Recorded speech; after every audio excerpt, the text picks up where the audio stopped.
हर रोज एक नई कहानी देखने के लिए चैनल को सब्सक्राइब करें और बेल आइकन को दबाना ना भूलें। जीवनपुर कहकर एक गांव में उदय नामक एक समोसे वाला रहता था। उदय का समोसा पूरे गांव में सबसे सस्ता समोसा था। उदय अपने समोसे को बाकी दामों के मुताबिक बहुत ही कम दाम में बेचता था।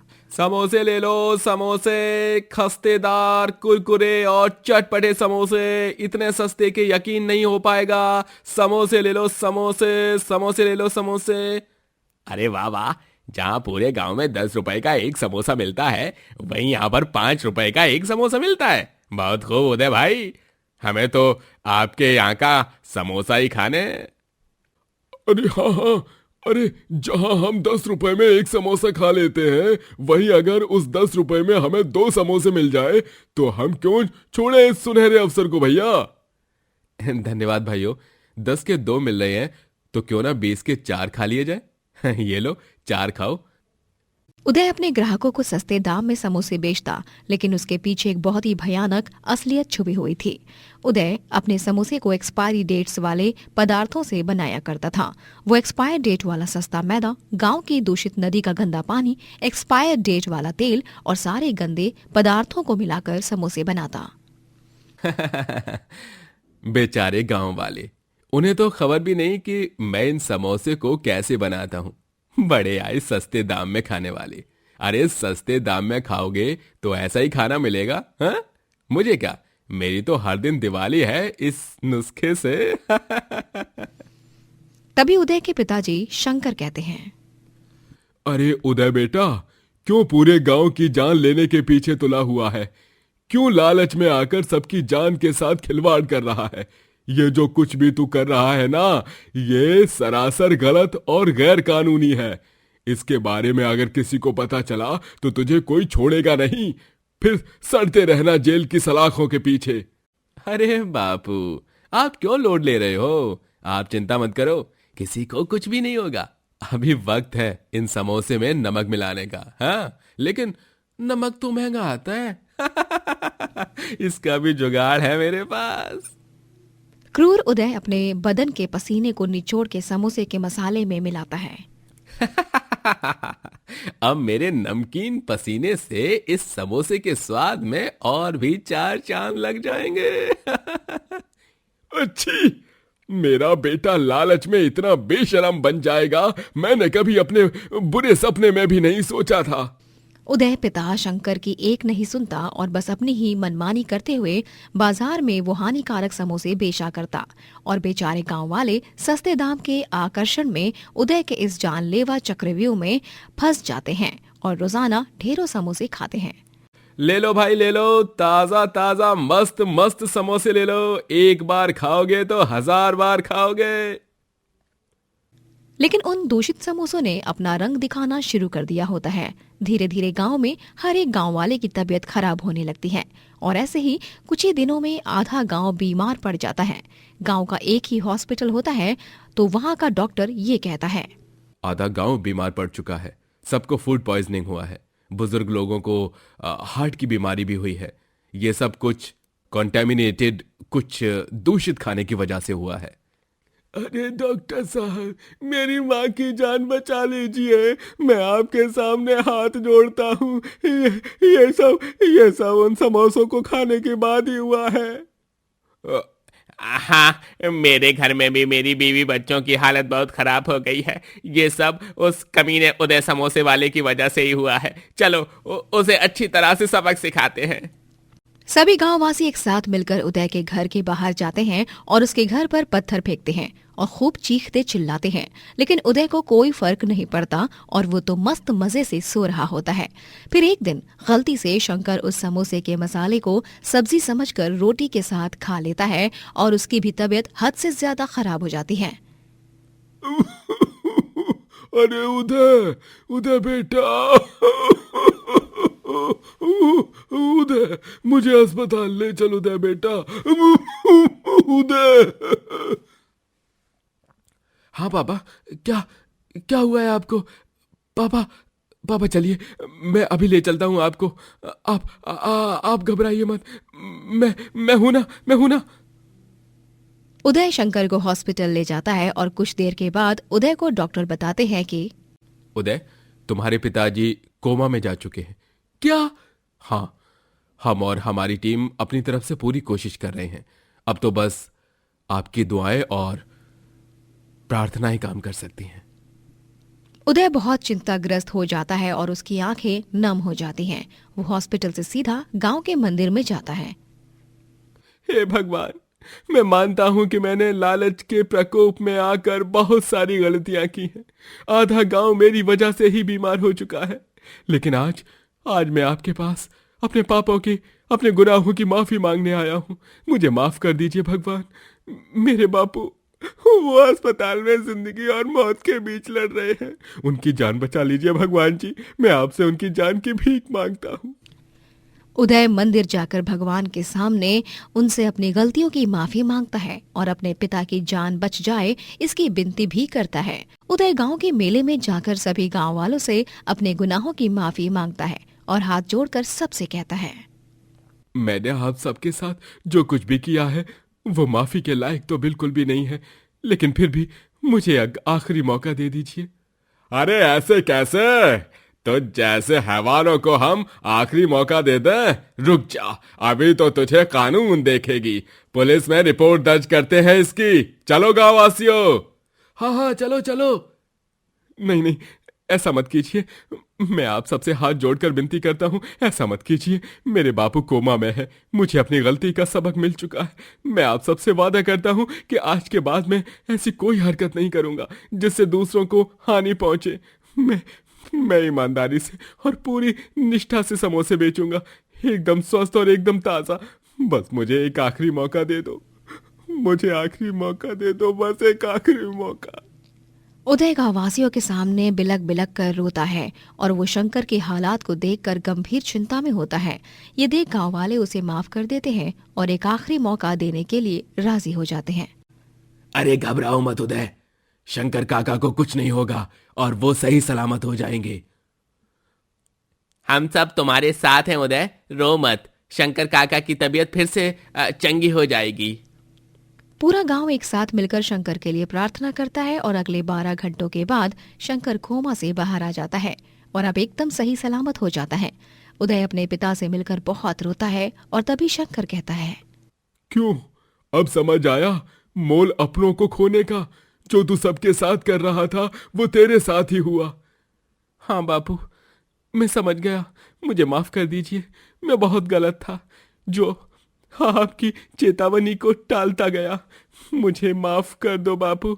लेकिन मैं अब से बिना किसी लालच के समोसा बेचूंगा। मैंने सभी गांव वासियों से माफी भी मांग ली है। अरे चलो, अच्छी बात है। सेहज पके से मीठा होए। देर से ही सही, लेकिन तुम्हारी अकल तो ठिकाने आई। उदय अब पूरी ईमानदारी और लगन से समोसे बेचने लगता है और इतने स्वादिष्ट समोसे बनाता है कि सभी गांव वालों को उसके हाथ के बने समोसे बहुत पसंद आते हैं। वाह वाह, देखो उदय, बिना किसी लालच के तुमने कितने अच्छे समोसे बनाए हैं। अरे वाकई में लालच एक बहुत ही बुरी बला है। हाँ बिरजू भैया, इस हादसे से मैंने एक सबक सीख लिया है। चाहे कितने भी गलत काम और जुगाड़ करके पैसे कमा लो, वो पैसा हमेशा ऐसे ही चला जाएगा। लेकिन मेहनत और ईमानदारी से किया गया काम हमेशा अच्छे फल ही देगा। और इस तरह लालची उदय अब लालच करना छोड़ देता है और खुशी से और परिश्रम करके समोसे बेचता है और खूब तरक्की भी करता है। कनौजपुर कहकर एक गांव में रीमा अपनी सास मधुमालती के साथ रहा करती थी। रीमा के पति का नाम निहार होता है और ससुर का नाम अमिताभ। पूरा परिवार बहुत खुशी से एक साथ रहता था।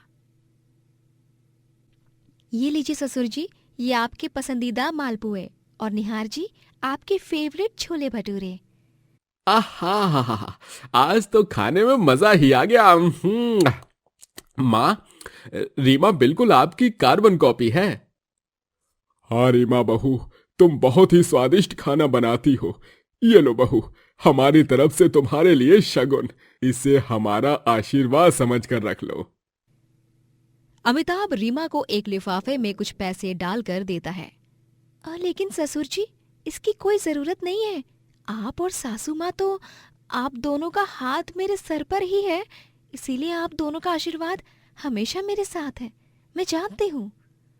कितनी सर्वगुण संपन्न बहू मिली है मुझे, सच में मैं बहुत भाग्यवान हूँ। भगवान ऐसी बहू हर सास को दे। और ऐसी बीवी भी हर किसी को दे। अमिताभ और निहार दोनों बाप बेटे के गहनों का कारोबार पूरे गांव में मशहूर होता है और दोनों ही कड़ी मेहनत करके खूब पैसे कमा लेते हैं। ये लो मधुमती, ये लो रीमा बहू, हमारी ज्वेलरी की कंपनी के ब्रांचेस अब शहर में भी खुलने वाले हैं। बिजनेस एक्सपेंड होने की खुशी में पापा ये आपको दे रहे हैं। माँ रीमा, जाओ जाकर जल्दी से कुछ मीठा बनाओ और भगवान जी का भोग लगाओ। अरे वाह, ये तो बहुत ही बड़ी खुशी की बात है। कांग्रेचुलेशंस। इस खुशी के मौके पर तो मैं कान्हा जी को एक पूरा बड़ा माखन का कनस्तर भोग में चढ़ाऊंगी। मधुमालती मंदिर में कान्हा जी को माखन का कनस्तर भोग लगाती है और पूरा परिवार मिलकर पूजा आरती करता है। परिवार में खुशियों ने दस्तक अभी दी ही थी कि तभी एक दिन अचानक से निहार और अमिताभ की मौत हो जाती है, वो भी एक बस एक्सीडेंट में। उनकी डेड बॉडीज को वहां की वहां ले जाया जाता है। इस दर्दनाक हादसे के बाद मधुमालती और रीमा दोनों ही पूरी तरह टूट जाते हैं। नहीं नहीं अमिताभ जी, आप मुझे ऐसे अकेले छोड़कर नहीं जा सकते। आखिरी बार देखा भी नहीं आपको। मेरा बेटा, मेरा निहार, क्या हो गया ये? अब हम दोनों कैसे जिएंगे आप दोनों के बगैर? लौट आइए ना। दोनों सास बहू का रो रो कर बुरा हाल हो जाता है। कुछ दिन बाद उन्हें उस घर से भी बाहर निकाल दिया जाता है, क्योंकि उनके घर की जगह पर एक अमीर आदमी अपना शोरूम बनवाना चाहता है। दोनों दुखी और बेसहारा सास बहू अब यहाँ से वहाँ दर दर भटकती हैं। रीमा, हमें जेठ जी यानी तेरे ताऊ अमिताभ जी के बड़े भाई सुरेंद्र जी से मदद लेनी चाहिए। ऐसे कठिन समय में अपने साथ नहीं देंगे तो कौन देगा? हाँ सासू माँ, ठीक है, चलिए। रीमा और मधुमालती दोनों ही सुरेंद्र के पास जाते हैं और मदद मांगते हैं। जेठ जी हमारी मदद कीजिए। अमिताभ जी और निहार के जाने के बाद हमारा हाल बेहाल हो चुका है। खाने के लिए कुछ नहीं है, रहने का ठिकाना नहीं है। हाँ ताऊ जी, प्लीज हमारी मदद कीजिए, हमें कुछ दिन आपके यहाँ रहने की अनुमति दे दीजिए। लेकिन मदद के हाथ बढ़ाने की जगह सुरेंद्र तो मधुमालती और रीमा पर गुस्से से चिल्ला पड़ता है। अरे निकल जाओ यहां से, मैं तुम दोनों की कोई मदद नहीं करने वाला। मैंने किसी का ठेका नहीं ले रखा है। चलो चलो, दफा हो जाओ यहां से। सुरेंद्र उन दोनों को अपने घर से धक्के मारकर बाहर निकाल देता है। बेचारी सास बहू अब जंगल की एक झोपड़ी में रहने लगती हैं। एक रोज वो जंगल में कुछ मुर्गियों को आते हुए देखती हैं। वो मुर्गियां बड़ी ही खुशी से उन दोनों के पास आती हैं और उनका पीछा ही नहीं छोड़ती। अरे, ये मुर्गियां हैं कि हमसे अलग होने का नाम ही नहीं ले रही। हटो। इन्हें हम हमारे पास ही रख लेते हैं। लगता है हमारी ही तरह इनका भी इस दुनिया में कोई नहीं है। हाँ सासू माँ, आप सही कह रही हो। इनके अंडों से हम ऑमलेट ठेला भी खोल सकते हैं। मैंने देखा है, स्टेशन के पास कई सारे ठेले हैं जहाँ के लोग उन ठेलों के जरिए बहुत सारे पैसे कमा रहे हैं। सच में बहू, अगर ऐसी बात है तो ये तो किस्मत ने ही इन मुर्गियों को हमारे पास भेजा है। दोनों सास बहू अपना ऑमलेट ठेला खोलने का तय करती हैं और दोनों ही साथ मिलकर ऑमलेट बनाती हैं और ठेले पर बेचती हैं। ऑमलेट ले लो, ऑमलेट, मजेदार और स्वादिष्ट ऑमलेट। करिए अपने दिन की एक मस्त मगन शुरुआत, खाकर हम दोनों सास बहू के ये शानदार स्पेशल ऑमलेट, तरह तरह के फ्लेवर से बना हुआ, स्वाद ऐसा कि मन मचल जाए। रीमा और मधुमालती दोनों सास बहू के ऑमलेट ठेले पर ग्राहकों का आना जाना शुरू हो जाता है और ग्राहकों को उनका ऑमलेट बहुत ही ज्यादा पसंद आने लगता है। अरे वाह, ऐसा ब्रेड ऑमलेट तो मैंने अपनी पूरी लाइफ में कभी नहीं खाया। अरे वाह, मजा ही आ गया।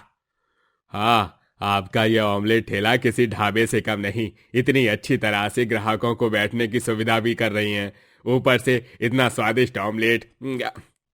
आय हाय हा हा। और क्या चाहिए जिंदगी में है? मैं तहे दिल से ये आशा करता हूं कि आप दोनों सास बहू अपने जीवन में बहुत सफलता प्राप्त करो। धन्यवाद जी, धन्यवाद जी।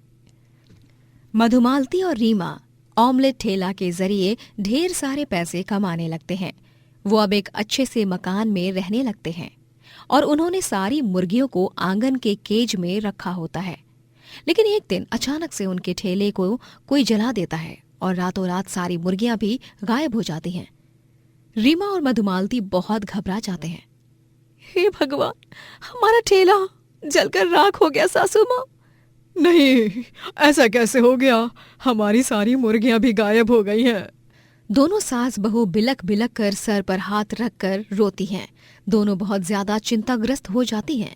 तभी रीमा को जमीन पर एक लॉकेट गिरा हुआ मिलता है।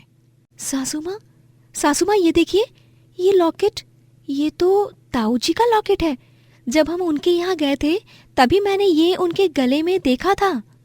तो इसका मतलब कहीं जेठ जी ने ही हमारे ऑमलेट ठेला को आग तो नहीं लगाई ना? चल बहू, हम उनसे पूछ कर ही रहेंगे कि उन्होंने ऐसा क्यों किया। गुस्से में कुछ ऐसा मत कीजिए सासू माँ, हो सकता है कि। नहीं रीमा बहू, जेठ जी और अमिताभ जी, इन दोनों का हमेशा से ही 36 का आंकड़ा रहा है। जेठ जी मेरे पति की तरक्की से जलते थे और इसीलिए उनसे बात नहीं किया करते थे ज्यादा। और अब हम दोनों भी अपने जीवन में तरक्की करने लगे हैं तो फिर अब वापस वो हमारे रास्ते का कांटा बन रहे हैं। रीमा और मधुमती सुरेंद्र के घर के पास जाते हैं और खिड़की से देखते हैं कि सुरेंद्र ने एक खुफिया रूम में अमिताभ और निहार को किडनैप कर रखा है। अमिताभ, निहार, तुम दोनों की बीवियां बेचारी विधवा बन चुकी हैं, लेकिन उन्हें ये असलियत पता ही नहीं है कि तुम दोनों तो असल में जिंदा हो। लेकिन अब तुम दोनों उम्र भर यहाँ तड़पते रहोगे और मेरे गुलाम बनोगे। बहुत बड़ा आदमी बन रहा था ना तू अमिताभ? अब सड़ यहाँ पर, और बाहर भी तेरी बीवी बहू को मैं चैन से जीने नहीं दूंगा। अरे छोड़ दे मेरी बीवी और बहू को। ताऊ जी प्लीज प्लीज, माँ और रीमा को कुछ मत करो, उन्हें चैन से जीने दो। ये सब देखकर मधुमालती और रीमा के पैरों तले जमीन खिसक जाती है। अमिताभ जी और निहार जिंदा हैं? इसका मतलब जेठ जी हमें इतना बड़ा धोखा दे रहे थे। लेकिन अब और नहीं, अब सुरेंद्र का खेल खत्म। वो दोनों फौरन पुलिस को बुलाते हैं और सुरेंद्र को गिरफ्तार किया जाता है। इंस्पेक्टर साहब, इस दरिंदे आदमी को कड़ी से कड़ी सजा दीजिएगा। ये कहीं का ना रहे, इस बात का ध्यान रखिएगा। पूरा परिवार अब फिर से एक हो जाता है और तो और दोनों सास बहू को उनकी मुर्गियां भी सुरेंद्र के आंगन में वापस मिल जाती हैं। दोनों सास बहू ऑमलेट बेचना नहीं छोड़ती और पूरा परिवार एक साथ खुशी से रहने लगता है। सांची और अभिषेक की शादी को हुए सिर्फ कुछ ही दिन बीत गए थे। तभी सास मधुबाला को सांची के मायके की पड़ोसन से पता चलता है कि सांची बांझ है। ये पता चलने पर मधुबाला घर में भयंकर तमाशा खड़ा करती है। अरे बांझ, बेशरम, तूने और तेरे मायके वालों ने हमसे ये बात क्यों छुपाई कि तू बांझ है? क्यों क्यों क्यों बता। अरे हम तो बर्बाद हो गए रे। एक बांझ बहू को घर लाकर तूने बहुत बड़ी गलती कर दी अभिषेक बेटा, बता रहे हैं। तभी ससुर ओम प्रकाश गुस्से से कहते हैं, और नहीं तो क्या, अरे अभी के अभी हमारे घर को छोड़कर चली जाओ तुम। अगर बच्चा ही नहीं पैदा कर पाएगी तो फिर क्या फायदा तुम्हारा? अभिषेक बेटा, तुम्हें वंश बढ़ाना है या नहीं? बस माँ पापा, बहुत कुछ बोल दिया आप दोनों ने, हद होती है। अरे आजकल और भी कितने सारे तरीके हैं जिससे हम संतान का सुख प्राप्त कर सकते हैं। सांची बांझ है इसका मतलब ये तो नहीं कि वो पनौती और अपशगुनी है। अरे अभिषेक बेटा, तू बात क्यों नहीं समझ रहा है? अरे ऐसा कौन सा काला जादू कर दिया है इस गरीब फटीचर बेवकूफ लड़की ने तुझ पर? अरे बेटा, तेरे लिए मैं इससे भी अच्छी लड़की लाऊंगी। हाँ, माँ प्लीज बंद कीजिए आप अपनी बकवास। मैं सिर्फ सांची से ही प्यार करता हूँ। अभिषेक सांची का हाथ पकड़कर उसे कमरे में ले जाता है। सांची कमरे में बहुत रोती है। अभिषेक, मुझे माफ कर दो। मैंने तुमसे इतनी बड़ी बात छुपाई, लेकिन मैं क्या करती। I am sorry. मैं तुम्हें कभी संतान प्राप्ति का सुख नहीं दे पाऊंगी। मुझे अपने आप पर बहुत गुस्सा आता है। नहीं सांची, प्लीज ऐसा मत कहो। माता पिता का सुख प्राप्त करने के लिए खुद की संतान ही हो ये जरूरी नहीं। हम एडॉप्शन कर सकते हैं, और भी कई तरीके हैं। तुम प्लीज इस सब के लिए खुद को गुनहगार मत ठहराओ। सांची कृष्ण भगवान की बहुत बड़ी भक्त होती है। वो दिन के 8 पहर उनकी पूजा करती और बस हरे कृष्णा करते हुए दिन भर उन्हें याद करते हुए प्रार्थना करती रहती। कान्हा जी, मेरी कोख तो जीवन भर सूनी ही रहेगी। मैं कभी माँ बनने का सुख प्राप्त नहीं कर पाऊंगी, लेकिन मुझे भी माँ बनना है। कुछ तो ऐसा चमत्कार कर दीजिए ना, जिससे माँ जी और पापा जी भी दादा दादी बन जाएं। मैं उन्हें इस तरह दर्द में नहीं देख सकती। उनके गुस्से के पीछे कितना दर्द छुपा है, मैं अच्छी तरह जानती हूँ, समझती हूँ। मेरे दामन में भी खुशियां भर दो कान्हा जी।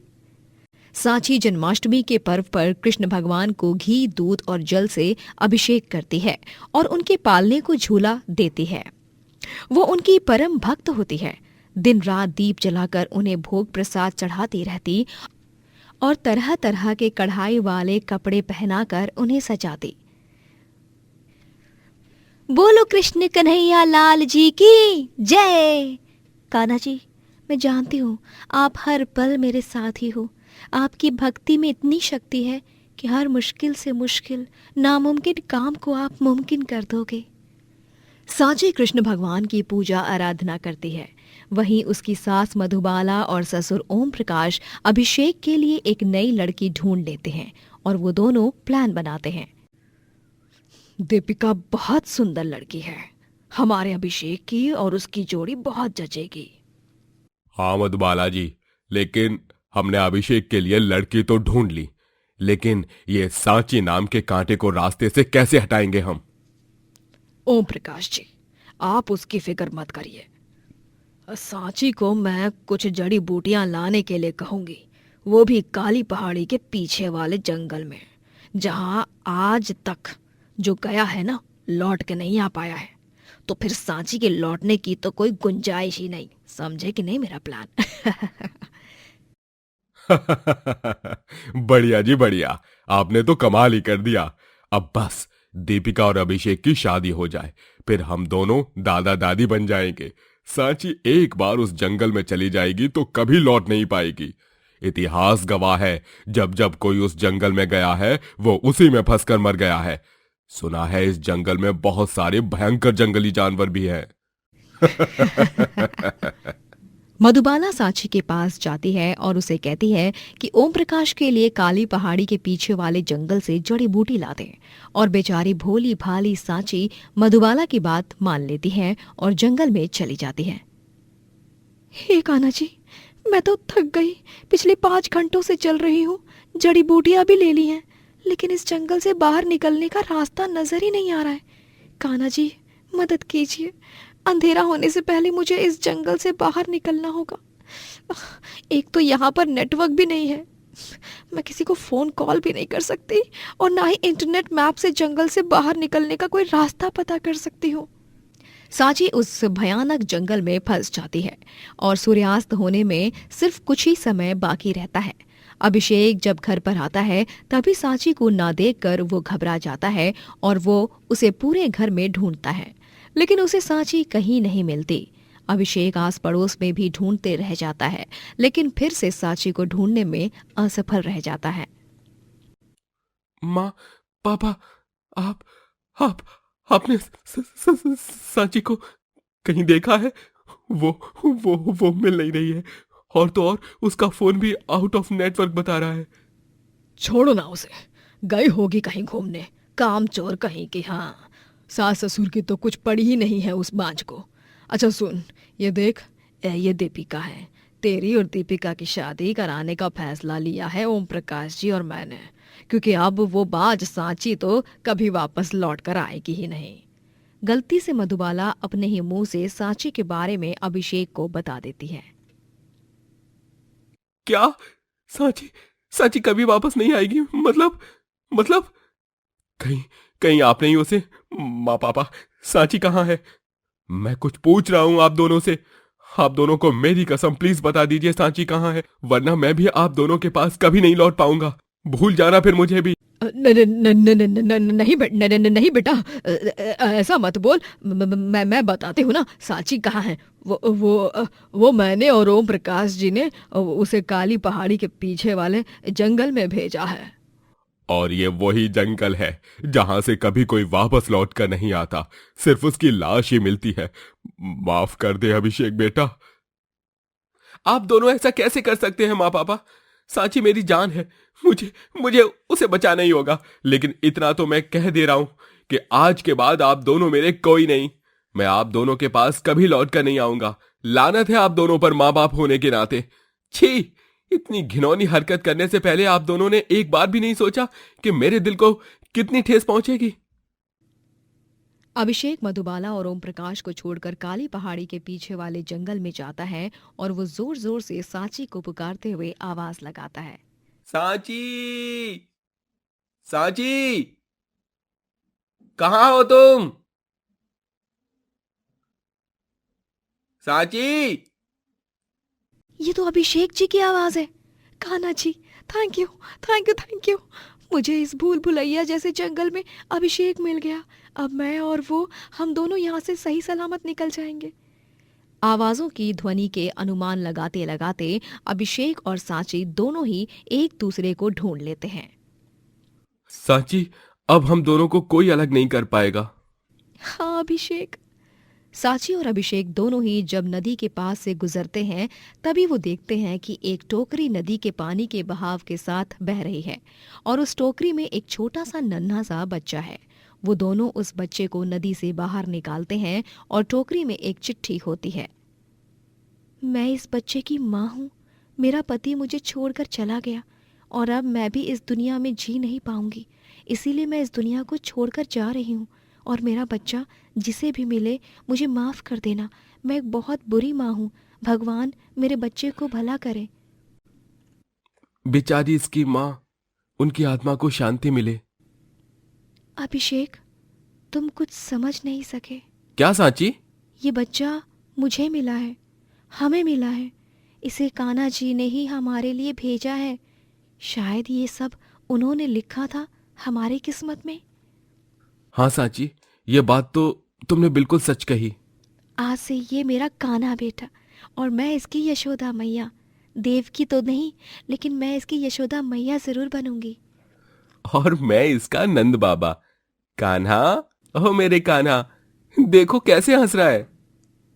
अभिषेक और सांची दोनों ही उस बच्चे को अपना लेते हैं। तभी अभिषेक का पैर फिसल जाता है और वो नदी में गिर जाता है और मगरमच्छ उस पर हमला करते हैं। अभिषेक!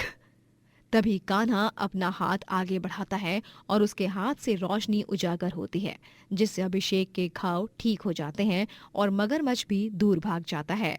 ये दृश्य देख सांची और अभिषेक भौचक्का रह जाते हैं। तभी वहां पर असल के कृष्णा जी साक्षात प्रकट होते हैं और अपनी मधुर बांसुरी की धुन बजाते हुए कहते हैं। सांची, अभिषेक, ये बच्चा मेरा ही रूप है, मेरा ही वरदान है तुम दोनों के लिए। और इसके पास बहुत सारी अलौकिक शक्तियां हैं और इसीलिए तो ये खास मनुष्य है। धन्यवाद कृष्ण भगवान। हाथी घोड़ा पाल की, जय कन्हैया लाल की। और इस तरह सांची को अपना कान्हा बेटा मिलता है और तीनों ही खुशी से एक साथ रहते हैं। मदन एक 67 साल का गरीब बूढ़ा आदमी था जिसका गांव में एक छोटा सा ढाबा था। मदन अपने बेटे धीरज और बहू बेला के साथ रहा करता था। धीरज और बेला को एक छोटा बेटा था जिसका नाम पिंकू था। मदन इस उम्र में भी काफी मेहनती और परिश्रमी था। मदन के हाथ का खाना सभी को पसंद आता और सभी उसके हाथ के खाने की सराहना करते। वाह भाई वाह, मजा ही आ गया ये कड़ी चावल खाकर। मतलब कोई इतना अच्छा खाना कैसे बना सकता है भला? मुझे तो मेरी दादी माँ की याद आ गई। अरे वाकई, मैं मदन काका, आपके हाथ का खाना दुनिया का सबसे बेस्ट खाना है। शुक्रिया बेटा। लो और खाओ। ये लो, पानी भी लो, वरना ठसका लग जाएगा बेटा। मदन बहुत ही ईमानदार और नेक किस्म का व्यक्ति था। वो हनुमान जी का बहुत ही बड़ा भक्त था। वो हर सुबह हनुमान जी के मंदिर जाता और उन्हें मलाई मिश्री की मिठाई बनाकर भोग चढ़ाता और चमेली का तेल भी चढ़ाता। बोलो पवन पुत्र हनुमान की जय। हनुमान जी, मैंने आपसे बस इतनी सी प्रार्थना करता हूँ कि मेरे बच्चों को खुश रखिए और हर तरफ खुशियां और सुख समृद्धि बनाए रखिए, और मुझ बूढ़े को ताकत और हिम्मत दोनों दीजिए ताकि मैं अपने ढाबे को सही से चला सकूं और इस उम्र में भी अपना गुजारा कर सकूं। मदन जितनी भी कमाई करता वो सारा पैसा धीरज और बेला को दे देता और खुद के लिए कुछ भी नहीं रखता। पर जब दिन ब दिन उसकी तबीयत खराब होने लगती है, उससे ज्यादा काम नहीं हो पाता। एक दिन ढाबे पर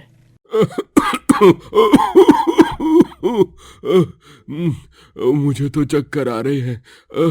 क्या करूं? आज तो मैंने कुछ पैसे भी नहीं कमाए, बोनी भी नहीं हुई। अगर खाली हाथ घर गया तो धीरज और बेला बहू मुझे खूब सुनाएंगे। हे बजरंगबली, हिम्मत दो। लेकिन जब मदन ढाबे में गैस ऑन करने जाता है तभी उसका हाथ कांपने लगता है और उससे ठंड लगने लगती है। मदन को तेज बुखार चढ़ जाता है, जिसके कारण वो लगातार 3 दिन तक बिस्तर पर ही रहता है। बस लेटे लेटे पलंग तोड़त रही। 3 दिन हुई गवा, लेकिन ई बुढ़ऊ ने घर में 1 ठो रुपया तक नहीं कमा के दिया। सभी के अलग अलग नखरे हुवत है। माफ कर दो बेला बहू, लेकिन मेरी तबीयत सच में बहुत खराब है। मैं ये सब जानबूझ के नहीं कर रहा हूँ। मेरी परिस्थिति को समझो बेला बहू। अरे क्या समझे आपकी परिस्थिति को पापा? हमने क्या आपका ठेका ले रखा है जो आपको यूं ही संभालते बैठेंगे? चुपचाप ढाबे पर जाओ और कमाई करो और घर में पैसे ला कर दो, वरना कोई जरूरत नहीं है मेरे घर में रहने की। समझ गए आप? मदन को धीरज और बेला की बातें सुनकर बहुत बुरा लगता है, फिर भी वो मौन रहता है और कुछ नहीं बोलता। मदन की तबीयत इतनी गंभीर रूप से खराब होने के बावजूद भी वो ढाबे पर खाना बनाने जाता है। वो ढाबे में रखी हनुमान जी की तस्वीर के सामने भावुक होकर कहता है, बजरंगबली, देखिए ना क्या दिन आ गए हैं। जिस धीरज को मैंने अपने हाथों से खाना खिलाया, पाल पोस कर बड़ा किया, आज वही धीरज मुझे इस बुरी हालत में भी काम पर भेज रहा है। मैंने तो कभी अपने बुरे सपने में भी नहीं सोचा था कि मेरा बेटा बड़ा होने के बाद मेरे साथ इस तरह से पेश आएगा। ये सोचते हुए और ये कहते हुए ही मेरा दिल कितना टूट रहा है और मेरी आंखें कितनी नम हो रही हैं, ये सिर्फ मैं ही जानता हूँ। अंदर ही अंदर से मदन को धीरज और बेला के व्यवहार से बहुत ठेस पहुंची थी। वो हनुमान जी के सामने अपना दुख बांटकर रो रहा होता है। तभी वहां पर सरपंच का आदमी आता है और कहता है, अरे मदन काका, नमस्ते। नमस्ते बेटा, नमस्ते। बजरंगबली तुम्हारा खूब भला करे। तुम सरपंच साहब के आदमी हो ना? कहो ना, कैसे आना हुआ? सुना है सरपंच साहब की बेटी जमुना का ब्याह हो रहा है। जी हाँ, दरअसल एंड टाइम पर कैटरर्स वाले के आदमियों की तबीयत खराब हो गई है। अब आप पर ही सारी उम्मीद है। आप ही अब सरपंच जी की बेटी की शादी का खाना बनाकर दे दो। मना मत करना, आपसे रिक्वेस्ट करता हूँ मदन काका। लेकिन बेटा। अरे आपको पूरे 60,000 रुपए मिलेंगे। अगर आप मान जाओ तो। काका मना मत कीजिए, भगवान के लिए मना मत कीजिए। पूरे गांव में आपसे ज्यादा अच्छा खाना और कोई नहीं बनाता, कोई भी नहीं। इसलिए मैं सीधे आपके पास ही चला आया हूं। लेकिन बेटा मेरी बात तो सुनो। कल शाम तक सारा खाना बन जाना चाहिए काका, मैं इंतजार करूंगा। चलिए चलता हूं, अपना ख्याल रखिए। इतना कहकर वो आदमी वहाँ से चला जाता है। मदन की तबीयत थोड़ी देर बाद और भी ज्यादा खराब हो जाती है। वो सरपंच की बेटी जमुना की शादी के खाने का ऑर्डर लेकर चिंता में पड़ जाता है। अरे मेरी तबीयत तो समय के साथ साथ और भी खराब होती जा रही है। अब मैं क्या करूं? कल ऑर्डर देना है। हे बजरंग बली, अब आप ही मुझे इस घनघोर दुविधा से बाहर निकाल सकते हो। मदन जब रात में फिर से धीरज और बेला को कुछ पैसे नहीं दे पाता, तभी धीरज और बेला उसे घर से धक्का मारकर बाहर निकाल देते हैं। धीरज बेटा, तू अपने ही बाप को घर से बाहर निकाल रहा है। ऐसा मत कर बेटा। इस अधेड़ उम्र में मैं कहाँ जाऊंगा? मेरी तबीयत तो देख बेटा, मेरी हालत तो देख। इतनी कपकपाती हुई ठंड में मैं कैसे रहूंगा? जाइए और उसी ढाबे में जाकर रहिए जहां पर आप अपने पैसों को छुपा कर रखते हैं। हमका अच्छी तरह पता है आप बहुत पैसा कमावत हो, लेकिन हमका फूटी कौड़ी तक नहीं देते। आपको क्या लगा कि हम बेवकूफ हैं? हमें कुछ समझ नहीं आता है? ये तुम क्या कह रहे हो बेला बहू? तुम्हें जरूर कोई गलतफहमी हुई होगी। ऐसा कुछ भी नहीं है। आज तक मैंने जो कुछ भी कमाया है तुम लोगों पर ही लुटाया है। तुम सब मेरे बच्चे हो। भला मैं ऐसी घिनौनी हरकत क्यों करूंगा? बस बहुत हुआ। अब आप चले जाइए यहां से। आपको फ्री फंड में हम पाल नहीं सकते। अपना गुजारा अब आप खुद ही कर लीजिए। जाइए पापा। मदन को बहुत बुरी तरह घर से बाहर निकाल दिया जाता है। मदन बेचारा कड़ाके की ठंड में यहाँ से वहाँ दर दर भटकने लगता है और लौटकर वो अपने छोटे से ढाबे में ही चला जाता है। वो रात भर बिलक बिलक कर रोता है। अगली सुबह जब वो ढाबे पर खाना बनाने की कोशिश करता है, तभी वो फिर से असफल रह जाता है। उसका सर चकराने लगता है। हनुमान जी, ये क्या हो रहा है मेरे साथ? मुझे आज शाम तक इतना बड़ा ऑर्डर पूरा करके देना है। कल रात को जो धीरज और बेला बहू ने मेरे साथ किया, उसके टेंशन से तो मेरी तबीयत और भी ज्यादा बिगड़ गई है। मदन को सब कुछ धुंधला धुंधला दिखाई देता है और वो चक्कर खाकर बेहोश होकर गिर जाता है। समय बीत जाता है और सुबह से शाम हो जाती है। मदन को होश आता है और जब उसकी आंख खुलती है, तभी वो देखता है कि ढाबे पर सरपंच की बेटी की शादी का खाना पहले से तैयार है। इतना सारा खाना, इतना सारा खाना बनने में तो पूरे 12 से 14 घंटे लग जाते। लेकिन ये इतने कम समय में कैसे हुआ और किसने किया? मदन ढाबे के बाहर आता है और देखता है कि एक बंदर ढाबे के बाहर संदूक रखकर भाग जाता है। और जब मदन उस संदूक को खोलता है तो उसमें स्वर्ण मुद्राएं होती हैं और हनुमान जी की तस्वीर भी। ये क्या? इसका मतलब ये सारा चमत्कार हनुमान जी का है। ये बंदर, ये मुद्राएं। पड़ोस का बिरजू मदन को आकर कहता है, अरे क्यों मदन काका, ढाबे पर नया आदमी रख लिया है क्या? आज सुबह से कोई आदमी यहाँ पर खाना पका रहा था, इसलिए पूछ रहा हूँ। बिरजू की ये बात सुनकर मदन को अब पूरा यकीन हो जाता है कि वो आदमी और कोई नहीं, उसके हनुमान जी ही थे। जय हो बजरंग बली की। इसका मतलब मेरे ढाबे पर साक्षात हनुमान जी आए थे। मैं तो धन्य हो गया, सच में धन्य हो गया। जय हो बजरंग बली। मदन फौरन हनुमान जी के मंदिर जाता है और हनुमान जी को धन्यवाद कहते हुए वो उनकी आरती गाता है और पूजा आराधना करता है। उन स्वर्ण मुद्राओं से वो एक बड़ा बंगला खरीदता है और उसमें आराम से रहता है और अपना एक बड़ा रेस्टोरेंट भी खोलता है। इस तरह एक सच्चे भक्त की भक्ति का फल उसे मिल जाता है। शगुन एक गरीब घराने की लड़की होती है। शगुन अपने माता पिता रमा और इंद्रनील के साथ रहा करती थी। एक दिन शगुन के लिए शादी का हाथ मांगने के लिए अभिषेक अपनी मां सुहासिनी और पिता तेज के साथ आता है। शगुन, चलो बेटा, सबको चाय नाश्ता परोसो। दरअसल शगुन को कई सारे अलग अलग प्रकार की चाय बनानी आती है। वो बहुत माहिर है इस सब में। चखिए तो। अरे वाह, सच में शगुन, तुम्हारे हाथ की चाय पीकर तो इंसान सीधा स्वर्गलोक में ही चला जाए। ऐसा कौन सा जादुई पाउडर मिलाती हो अपनी चाय में शगुन, जो स्वाद में 4 चांद लग जाते हैं? बहुत खूब बेटा, बहुत खूब। जी शुक्रिया। तो रिश्ता पक्का करें फिर? हमें तो कोई ऐतराज नहीं है। आशा करते हैं कि आपको भी नहीं हो। रही बात अभिषेक की, तो हमारा बेटा एक सरकारी नौकरी पर है, अच्छा कमा लेता है। वो आपकी शगुन को बहुत खुश रखेगा। जी तेज भाई साहब, तो ये रिश्ता पक्का हुआ। लीजिए लीजिए, मुंह मीठा कीजिए।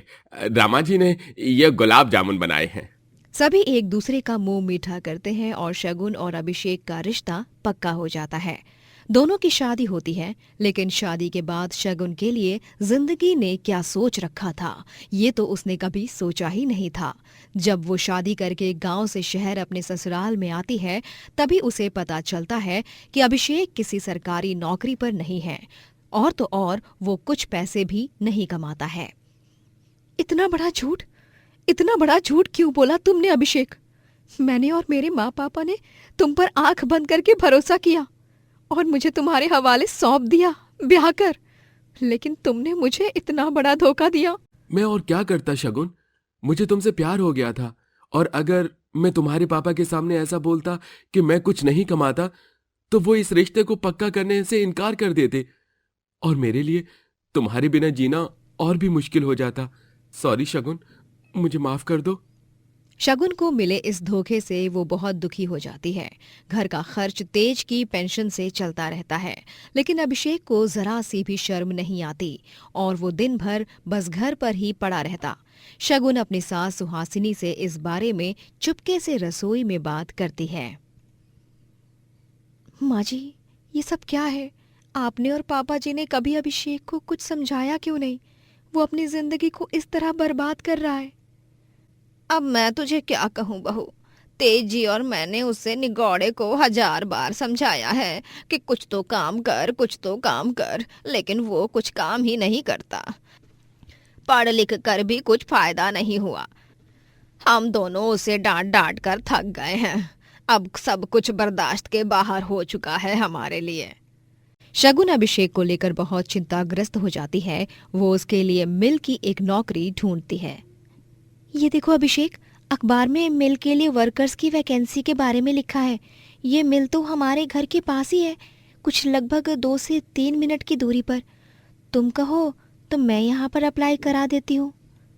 नहीं शगुन, मुझे कोई काम नहीं करना है यार। पापा है ना, घर चल रहा है ना, हमारे खाने के लाले तो नहीं पड़ रहे हैं ना, तो फिर तुम इतना टेंशन क्यों ले रही हो? अरे चिल करो यार। ऐसे कैसे चिल करूं? तुम क्या हमारे खाने के लाले पड़ने के इंतजार कर रहे हो अभिषेक? जब हम कहीं के भी नहीं रहेंगे तब जाकर तुम काम करोगे क्या? बाप बनने की उम्र हो गई है तुम्हारी, लेकिन अब तक तुम्हारे खुद के भविष्य का कुछ ठिकाना नहीं है। अरे कब तक पापा जी के बलबूते जिएंगे हम? तुम्हें शर्मिंदगी महसूस नहीं होती क्या? शगुन देखो, मेरा दिमाग खराब मत करो। आज मैच है, मुझे अच्छे से देखने दो। शगुन के इतना समझाने के बावजूद भी अभिषेक नहीं समझता। कुछ दिनों बाद तेज की तबीयत कुछ ज्यादा ही बिगड़ने लगती है और वो एक दिन दम तोड़ देता है और उसकी मृत्यु हो जाती है। अपने पिता की मृत्यु के बाद भी अभिषेक की अक्ल ठिकाने नहीं आती। पेंशन आना जारी रहता है, लेकिन अब उस पेंशन में सब कुछ नहीं हो पाता। पापा जी को गए हुए आज 1 महीना हो गया है। अभिषेक, तुम्हें नौकरी करनी है या नहीं? अभिषेक, आगे चलकर हमारे कंधों पर इतनी सारी जिम्मेदारियां हैं। तुम्हें पता नहीं क्या पापा जी की पेंशन कब तक आएगी? हमें मिलकर माँ जी को संभालना है, हमारे आने वाले बच्चे का भविष्य के बारे में सोचना है, उसके लिए पैसे जुटाने हैं। लेकिन नहीं, तुम तो बस दिन के 8 पहर घोड़े बेचकर सोया करो। एक रोज विधवा सास सुहासिनी शगुन से कहती है, शगुन बहू, मैं अपने बेटी की तरफ से माफी मांगती हूँ तुझसे। उस दिन अगर मैं और तेजी अभिषेक की झूठी बात में उसका साथ देने से मना कर देते तो शायद समधी जी ये शादी करने से मना कर देते और तुम आज इस घर की बहू भी नहीं होती और ना ही अभिषेक जैसे पति के टेंशन में दिन रात तिल तिल करके जीती। नहीं माँ जी, आप इस बात के लिए मुझसे माफी क्यों मांग रही हो? आपका तो इसमें कोई कसूर नहीं है। चिंता मत कीजिए, समय के साथ सब कुछ ठीक हो जाएगा। माँ जी, मैंने कुछ सोचा है, प्लीज उस काम को करने के लिए मुझे मना मत कीजिए। क्या बहू, बताओ ना। माँ जी, वो मैं सोच रही थी कि क्यों ना अ, अ, एक चाय की दुकान खोल लूं, छोटी सी। हर गली चौक चौराहे नुक्कड़ पर चाय की दुकान होती है, लेकिन हमारे यहाँ तो है ही नहीं। हमारे मोहल्ले वालों को दूसरे मोहल्ले में जाकर चाय पीनी पड़ती है।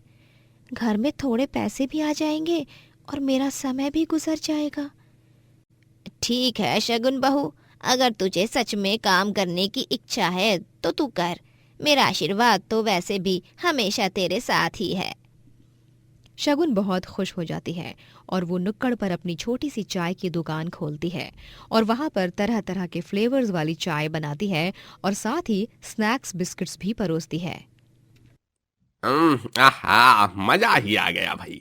इतनी बढ़िया चाय तो हमने कभी भी अपन जिंदगी में नहीं पी। हमका एक और ठो कप चाय दे दो और नान खटाई बिस्किट भी दे दो। काबिले तारीफ है भाई, वाकई आपकी चाय शगुन जी। इतनी स्वादिष्ट चाय आप कैसे बना लेती हो? ऐसी कौन सी पत्तियां मिलाती हो इसमें? शुक्रिया भाई साहब, लेकिन अगर मैं अपनी चाय बनाने की पूरी सूची आपको बता दूंगी तो फिर मेरे दुकान पर कोई चाय पीने ही नहीं आएगा। वो बात भी है।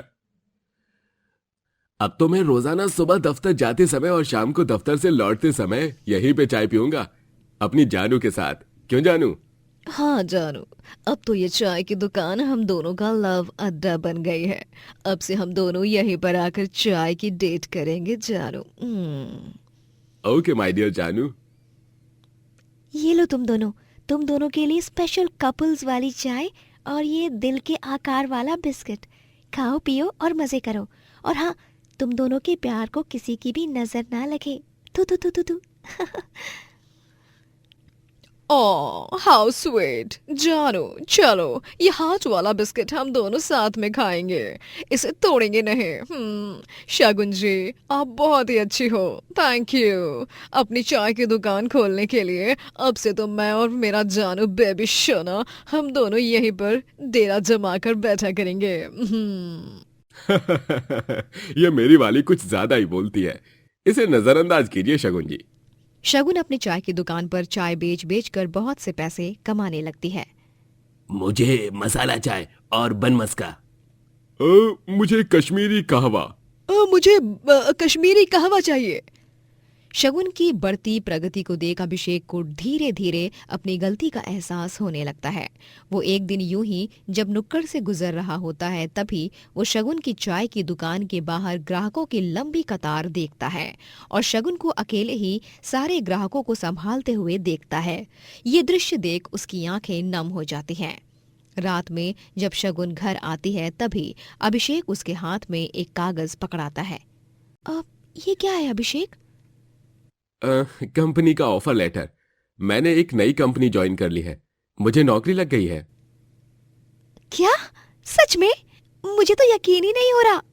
माँ जी, कृष्णा जी को माखन का कनस्तर चढ़ाएंगे आज भोग में। हाँ शगुन बहू, जरूर। शगुन मुझे माफ कर दो, तुम्हारे इतने कहने के बावजूद भी मैंने तुम्हारी नहीं सुनी। झूठ की बुनियाद पर तुमसे शादी की, लेकिन तुम्हें चाय की दुकान पर इतनी मेहनत और इतनी जज्बे के साथ काम करते देख मुझे खुद पर शर्मिंदगी महसूस हुई। कि इतने सालों तक मैं अपनी लाइफ में क्या कर रहा था। मुझे माफ कर दो शगुन, लेकिन अभी मैं तुमसे वादा करता हूं कि मैं तुम्हें कभी निराश नहीं करूंगा और हम दोनों साथ मिलकर एक अच्छा जीवन व्यतीत करेंगे। शगुन अभिषेक की बातों को सुनकर भावुक हो जाती है और वो उसे कस के गले लगाती है। अभिषेक अपनी नई नौकरी पर जाने लगता है और सुहासिनी और शगुन दोनों चाय की दुकान संभालते हैं। हालांकि शगुन सुहासिनी को चाय की दुकान पर कुछ काम करने नहीं देती और सब कुछ खुद ही संभालती है। काव्या एक अमीर घराने की बेटी होती है। उसके पास सब कुछ होता है सिवाय खूबसूरती के। उसका रंग काला होता है, जिसके कारण दुनिया वाले उसका खूब मजाक उड़ाते हैं और बुरे बुरे ताने कसते हैं, जिस वजह से वो हमेशा उदास सी रहती। उसे कुकिंग का बहुत शौक होता है और वो अपने सारे कुकिंग स्टाफ को छुट्टी देकर खाना पकाती रहती। मेरी प्यारी कुकिंग स्टाफ, आप सब आज आराम से घर जाकर आराम कीजिए, क्योंकि आज मैं मॉम डैड के लिए खाना बनाऊंगी। डैड का फेवरेट मटर पनीर और मॉम का फेवरेट हैदराबादी पुलाव। लेकिन छोटी मालकिन, बड़े मालिक और बड़ी मालकिन हमें डांट ना दें इसके लिए। टेंशन मत लीजिए मनमोहन चाचा, आपको किसी की भी डांट नहीं पड़ेगी। काव्या बहुत ही स्वादिष्ट और मजेदार खाना बनाती है, जिससे उसके माँ पापा स्वर्णा और केशव भी बहुत खुश हो जाते हैं। वाह काव्या बेटा, सच में क्या खाना बनाया है। I just love it. जीती रहो बेटा। अरे मैंने अपनी लाइफ में कभी इतना टेस्टी मटर पनीर नहीं खाया और ना ही तुम्हारी मॉम ने बनाकर खिलाया। देख रही हो आप स्वर्णा जी, हमारी नन्ही सी काव्या अब कितनी होनहार हो गई है। बस इसकी जल्दी से शादी हो जाए। शादी की बात सुनते ही काव्या के चेहरे की खुशी उदासी में बदल जाती है। पापा, मेरी शादी तो कभी नहीं हो पाएगी, क्योंकि मुझ ऐसी काली लड़की से भला कौन शादी करेगा। भगवान ने मुझे सब कुछ दे दिया, इतनी शान शौकत, इतने अच्छे पेरेंट्स, इतनी अच्छी लाइफस्टाइल, इतनी सारी टैलेंटेड खूबियां, बस मेरा रंग काला रख दिया। काश मैं गोरी होती।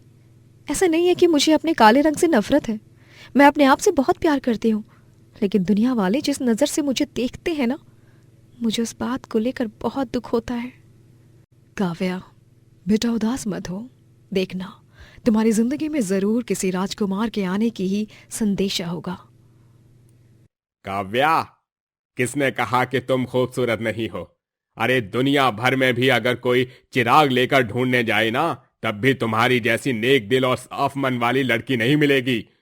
बाहरी खूबसूरती तो उम्र के साथ चली जाती है, लेकिन जो व्यक्ति मन से सुंदर हो, अंदर से सुंदर हो, वही दुनिया का सबसे ज्यादा खूबसूरत व्यक्ति होता है, जो तुम हो मेरी बच्ची। पापा। काव्या अपने माँ पापा के सीने से लगकर रोती है। कुछ दिनों बाद एक एक्सीडेंट में काव्या के माता पिता सुवर्णा और केशव की मृत्यु हो जाती है। अब काव्या अकेले ही बंगले में रहती है। केशव और स्वर्णा के जाने के बाद तो मानो काव्या की जिंदगी खत्म सी हो जाती है। काव्या गहरे सदमे में चली जाती है। वो बाहर जहाँ कहीं भी जाती, लोग उसे बुरा भला कहते।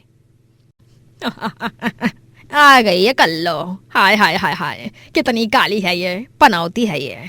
इसकी शक्ल तो भूल कर भी नहीं देखना चाहिए, वरना हमारा दिन खराब हो जाएगा। जले हुए रोटी की तरह शक्ल है इस मनहूस की। अरे काला टीका, अपना मुंह तो ढककर आया कर। खामखा हमारा दिन खराब कर देती है अपनी बदसूरत शक्ल दिखाकर। और नहीं तो क्या, काली कलोटी कहीं की। लोगों के ताने सुनकर काव्या को बहुत बुरा लगता है और वो अपनी शक्ल छुपाकर कार में बैठकर वहां से चली जाती है। फिर एक दिन काव्या की जिंदगी में अर्नव कहकर एक आदमी आता है जो उससे प्यार करता है और उसके साथ शादी भी करता है। अर्नव, उसकी माँ फूलमती और पिता शैलेंद्र तीनों उसके बंगले में आकर रहने लगते हैं।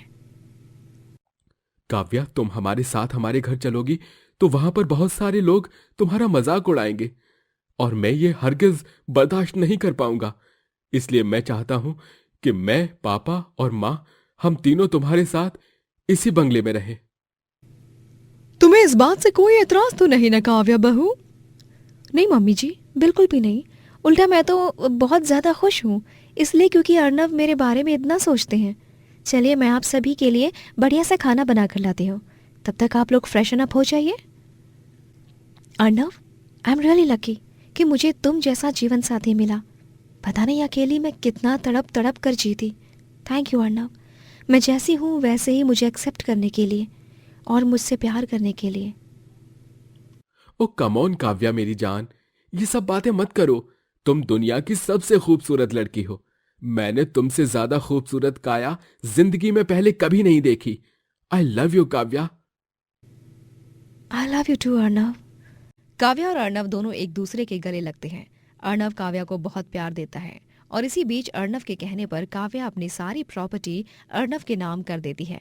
और एक दिन अचानक से काव्या देखती है कि अर्नव ने एक लड़की को अपनी बाहों में उठाकर घर में लेकर आया है और दोनों ही शादी के जोड़े में होते हैं और उनके गले में वरमाला होती है। ये सब क्या है अर्नव? ये लड़की कौन है? और ये गले में वरमाला, शादी का जोड़ा? अर्नव कुछ बताओगे तुम, क्या है ये सब? ये है मेरी बीवी सौंदर्या, इतनी सुंदर कि चांद की खूबसूरती भी फीकी है इसके सामने। तुमसे करोड़ों गुना खूबसूरत। सौंदर्य बहू, तुम्हारा अपने ससुराल में स्वागत है। फूलमती, जाओ जाकर आरती की थाल तो लेकर आओ। नई बहू की आरती नहीं उतारनी क्या तुम्हें? ये सब क्या चल रहा है यहाँ पर? बोल दो कि ये सब झूठ है अर्नव। बोल दो कि तुमने इस लड़की से शादी नहीं की है। अर्नव तुमने ऐसा क्यों किया? अर्नव गुस्से से काव्या का हाथ पकड़ता है और उसे खींचते हुए बंगले के चौखट से धक्का मारकर बाहर निकालता है। निकल जाओ मेरे बंगले से, अब तेरा कुछ नहीं रहा। भूल गई क्या कल्लो? तूने ही अपने शुभ हाथों से प्रॉपर्टी पेपर्स पर साइन किया था और अपनी सारी प्रॉपर्टी मेरे नाम की थी। नहीं अर्नव, तुम मेरे साथ ऐसा नहीं कर सकते। तुम मुझे इतना बड़ा धोखा नहीं दे सकते। तुम तो मुझसे प्यार करते थे ना, तो फिर क्यों ऐसा किया मेरे साथ अर्नव? क्यों क्यों क्यों? अरे तुझ जैसी काली और बदसूरत लड़की से कौन शादी करेगा भला? मैंने कभी तुझसे प्यार नहीं किया था, वो सब एक नाटक था, नाटक। तुझसे तेरी जायदाद हड़पने के लिए मैंने तुझे अपने प्यार के जाल में फंसाया। अब दफा हो जाए यहां से, चल निकल। अर्नव काव्या को बेरहमी से अपनी जिंदगी से और बंगले से बाहर फेंक देता है। बेचारी काव्या अब ना तो उसके पास कुछ बचा था और ना ही उसके पास किसी का सहारा था। वो बुरी तरह टूट चुकी थी। वो रोते बिलखते भयंकर ठंड में सुनसान सड़कों पर रात भर दर दर भटकती रहती। वो मंदिर में जाकर भगवान के सामने भी बिलख बिलख कर रोती है। क्यों भगवान जी, क्यों मेरे साथ ऐसा क्यों हुआ? मैं तो अर्नव से सच्चा प्यार करती थी, लेकिन उसने मेरे प्यार का मजाक बना दिया। इतना बड़ा धोखा दे दिया मुझे। अब मेरे पास कुछ भी नहीं बचा। सब कुछ खत्म हो गया, सब कुछ। अब मैं क्या करूं? कहाँ जाऊं? इस फरेबी दुनिया में कौन है मेरा? काव्या कुछ दिन तक तो सड़कों पर ही रहती है। फिर वो एक झोपड़ी बनाती है और उसमें रहने लगती है। वो इतना टूटकर भी हिम्मत नहीं हारती और अपना जीवन यापन करने के लिए वो एक ढाबा खोलने का सोचती है। अपनी कुकिंग की कला को वो अब जीवन जीने की खातिर इस्तेमाल करती है। वो एक छोटा सा ढाबा खोलती है और उसमें स्वादिष्ट स्वादिष्ट व्यंजन पकाकर बेचने लगती है। अरे एकदम बढ़िया खाना लागत है, मजा ही आएगा आज तो। हाँ बिटिया, हमका और एक थाली खाना देना, मन भर कर खाएंगे आज तो। सीरियसली काव्या जी, आपके हाथ का खाना is just beyond amazing. Thanks a lot. ये लीजिए अंकल जी, आपकी दूसरी थाली। पेट भरकर नहीं, जी भरकर खाइए। काव्या सभी ग्राहकों संग बहुत ही अच्छे से पेश आती है और सभी उसके खाने के दीवाने हो जाते हैं। चंद ही दिनों में काव्या पूरे गांव में अपने ढाबे के लिए फेमस हो जाती है। हालांकि कुछ लोग होते हैं जो उसके कालेपन के कारण उसके हाथ का खाना खाने से इनकार कर देते हैं, लेकिन फिर भी काव्या ने सबके दिलों में अपने यमी खाने से जगह बना ली होती है। उसे बड़े बड़े रेस्टोरेंट से ऑफर आने लगते हैं और तो और कुकिंग शो से भी। वो थोड़े ही दिनों में एक इंटरनेट सेंसेशन भी बन जाती है और इसी तरह काव्या अपने जीवन में बहुत तरक्की हासिल करती है। दोस्तों, अगर आपको ये कहानी पसंद आई तो लाइक करें, शेयर करें और कमेंट करके बताएं कि कहानी में आपको सबसे अच्छा क्या लगा।